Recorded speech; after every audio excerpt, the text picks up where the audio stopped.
చాలాసార్లు ఇలాంటి ఎగ్జాంపుల్ మాట్లాడాను.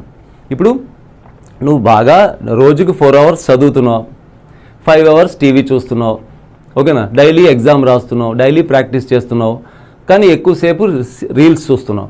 ఇప్పుడు ఫోన్లో రీల్స్ చూస్తున్నావు. ఇప్పుడు ఏంటి, నువ్వు ఫోన్లో రీల్స్ చూస్తున్నావు అనే ఫ్యాక్టర్ డామినేట్ అయితే నీ చదువు పాడైపోవాలి.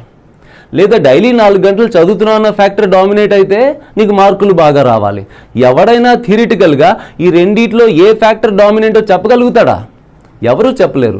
నీ రిజల్ట్ వచ్చాక ఎక్స్ప్లెయిన్ చేయగలుగుతారు. ఫర్ ఎగ్జాంపుల్ నీ రిజల్ట్ బాగా వచ్చింది కదా అనుకోండి, ఎవరైనా ఏం చెప్తారా, నేను ఎప్పుడో చెప్పాను, వాడు డైలీ 4 గంటలకు లేచి 4 గంటలు చదివేవాడు, 4 o'clock లేచేవాడు, అక్కడి నుంచి 4 hours చదివేవాడు, నేను ఆ రోజే అనుకున్నాడు వాడికి మార్కులు వస్తాయని అంటారు.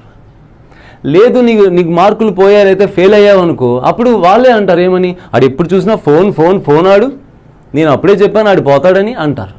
సో థియరిటికల్గా ముందే ఎవరు చెప్పలేరు. ఎందుకంటే 2 ఫ్యాక్టర్స్, ఒకటి కన్నా ఎక్కువ ఫ్యాక్టర్స్ ఒకేసారి పనిచేస్తున్నప్పుడు ఒక అంశం మీద ఏది డామినెంటో మనం చెప్పలేకపోతాం. ఇక్కడ మనం బై హార్ట్ చేసి గుర్తుపెట్టుకోవాలి. అందుకే డబుల్ బాండ్ అనే ఫ్యాక్టర్ స్టెబిలిటీని డిసైడ్ చేస్తుంది. మోర్ నెంబర్ ఆఫ్ బాండ్స్ అనే ఫ్యాక్టర్ స్టెబిలిటీని డిసైడ్ చేస్తుంది. ఆప్టెక్ట్ కంప్లీషన్ అనేది స్టెబిలిటీని డిసైడ్ చేస్తుంది. అలాగే న్యూట్రల్ ఈజ్ మోర్ స్టేబుల్ అనేది కూడా స్టెబిలిటీని, ఛార్జ్ లేకపోవడం అనేది కూడా స్టెబిలిటీని డిసైడ్ చేస్తుంది. కానీ ఏది ఎంత డామినేట్ చేస్తుంది అనేది మనం ఆర్డర్ గుర్తుపెట్టాలి.